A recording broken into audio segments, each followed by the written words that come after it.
Hi, I'm Scott Usher. I'm the creative director at Haven Light, and this is Haven Light Artist Spotlight. And here in the studio with us today is artist Del Parson. Del, I am so glad you're here today. Thank you so much, Scott. I'm thrilled to be here.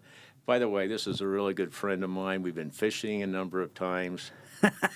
He's a real outdoors, and he's a good sport. You come from an arts family. There's not a lot of families, there's artists, there's fans, but you're from the Rexburg area. Your father was an artist. I don't recollect if his father was an artist, but I'll just sit there and say art is in your family. Yeah, my dad taught at Ricks College, now BYU, Idaho, and he was an art professor. So I think growing up, we had just this art ingrained in our family. We were always going to art shows.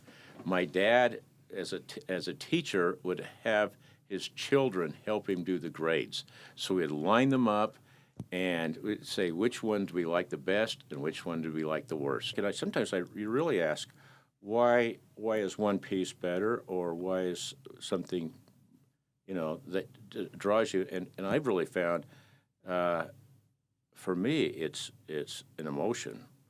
It's an emotion you want to feel. So if all of a sudden you see a piece and it moves you in some way, even if it might be in a like angry or just, it's more powerful than if it doesn't move you. And so for me, sometimes if I'm working on a piece of art and I'm saying, well, what's going on here?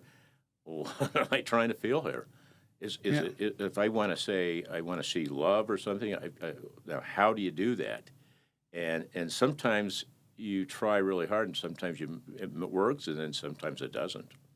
Art is an experience. If you cannot give an experience, convey an experience, then you're coming up short somehow. So you're kind of well known. I don't know if I'm jumping too far, but you're well known for all the scriptural work that you've done. I wanted to do some paintings for the LDS Church.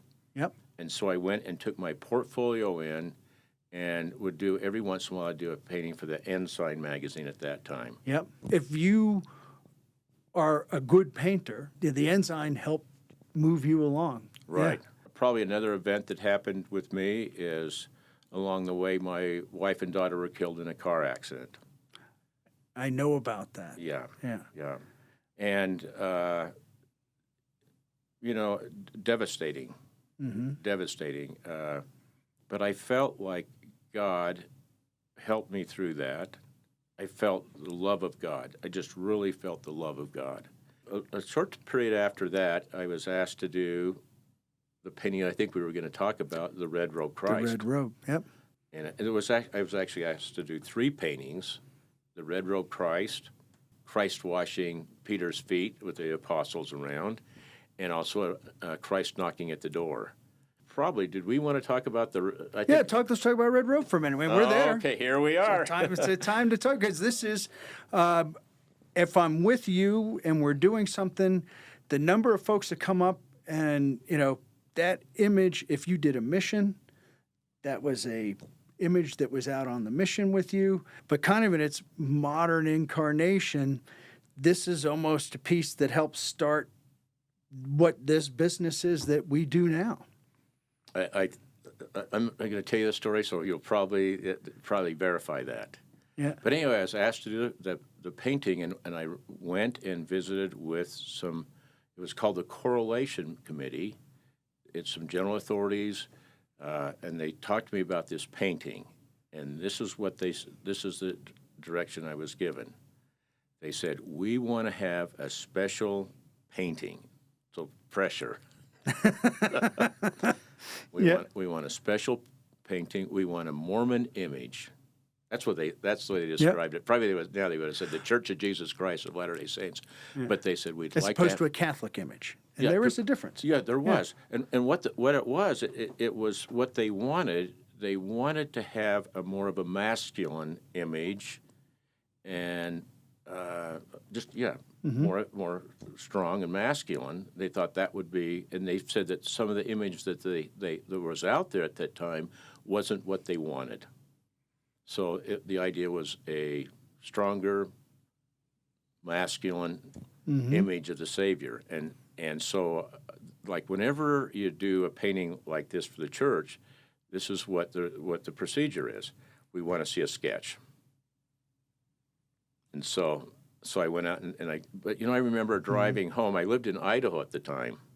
Okay. And I came down and visited with the Correlation Committee, and I was driving home, and I'm going, wow, this is quite a bit to take in, and how can I do it?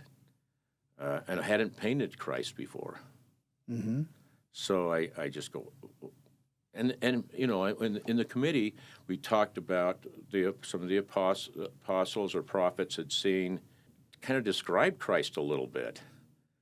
One said that he had blue eyes. Somebody in the past had said Christ has blue eyes. Yeah. Kind of some descriptions. I think we even read maybe Josephus's description of the Savior. Anyway, so I went off and I thought, boy, I don't know how I'm going to do this, but I thought, you know what? All I have to do is find somebody that looks like the Savior, have them pose. Easy. Piece of cake. Piece of cake. Easy peasy, lemon squeezy. Easy piece of cake. Yeah. And so I went back to Idaho, and I couldn't find anybody that looked like the Savior. Went to a church meeting. It was called Stake Conference. Yeah. And looked at, and I saw somebody, and I just kind of sat in the back and just watched everybody. But I looked over and I saw somebody, and I thought, boy, that guy looks pretty good. He had kind of a high forehead, a little bit of a mustache. I ran up to ask him and said, hey, I'm doing a painting. Would you mind posing for a picture of the Savior? And he said, yeah, that sounds okay. And he said, yeah, and I'm a carpenter. And I go, yes, yes. Anyway, I did the painting. This is the one. No, I did the sketch. Sorry, I did the sketch, sent it to church. They sent it back. Said, it's not it. We don't like it. And they would always, have some critique. Yeah. Written why it wasn't good, and what I said. Well, the beard isn't cool, and different things, or but they were kind of looking for a sketch. I actually, just make a long story short, I think I had done about 5 sketches and sent, and they were not what they wanted. Huh. Finally, I went to this Eastern Idaho State Fair.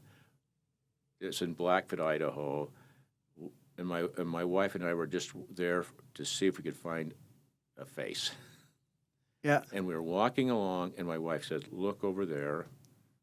And I looked over, and she said, "Look at his eyes."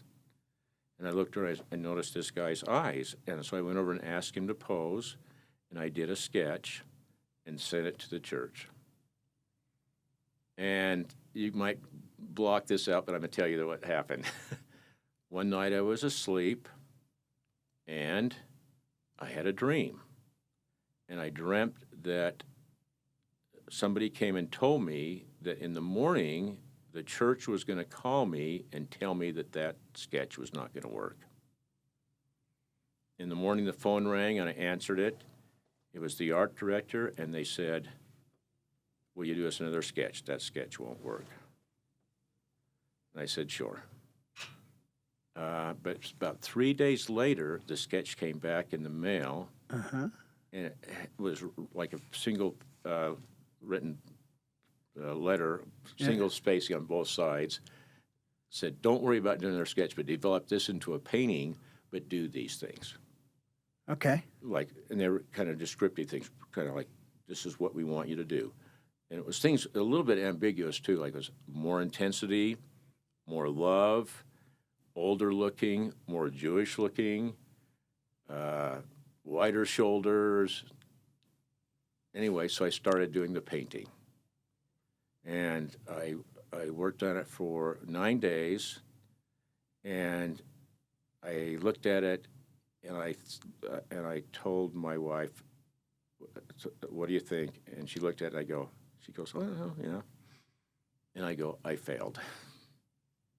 I just failed." And we had a wood-burning stove. I was going to toss it into the wood-burning stove. And my wife said, "They haven't even looked at it. Why would you do that?" Yeah.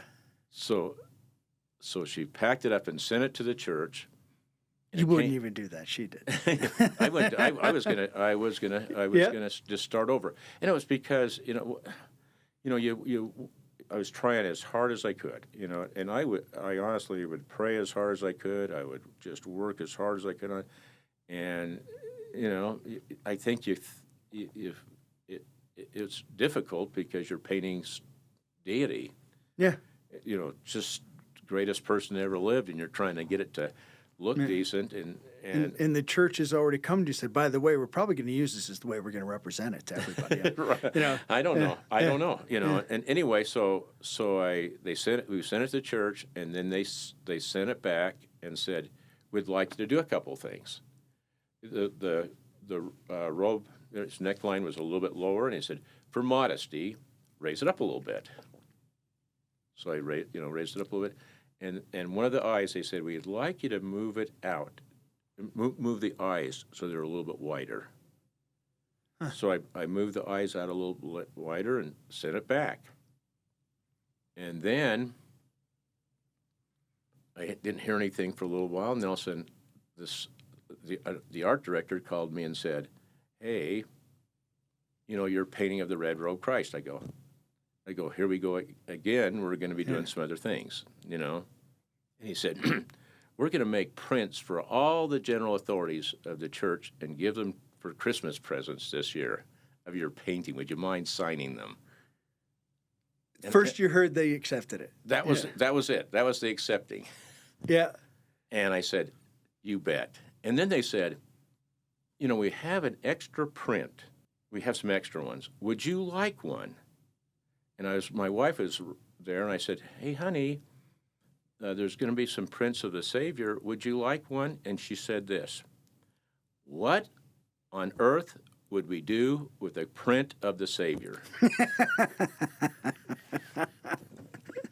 And that's the way people in our church felt. Yeah. That was it. And I go, well, we better be nice to them. Well, we better. And I said, need a year for context.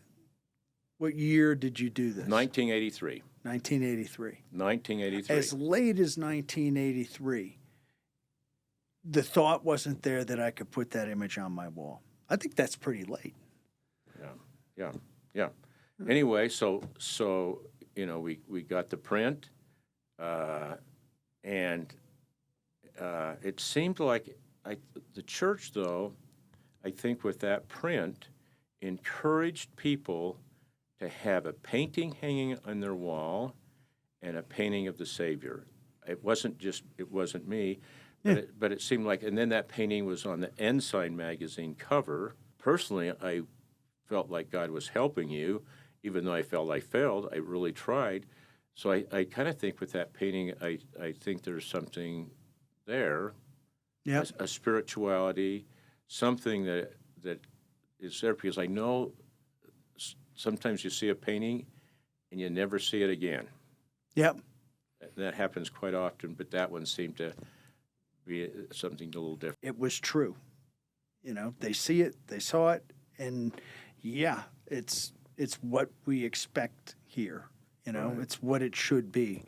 And again, I think it's cool that not only, so you roll out of that, you have this thing you've done. The church has now come out and said, I think everyone should have a picture of a temple and everyone should have a picture of Jesus in their home.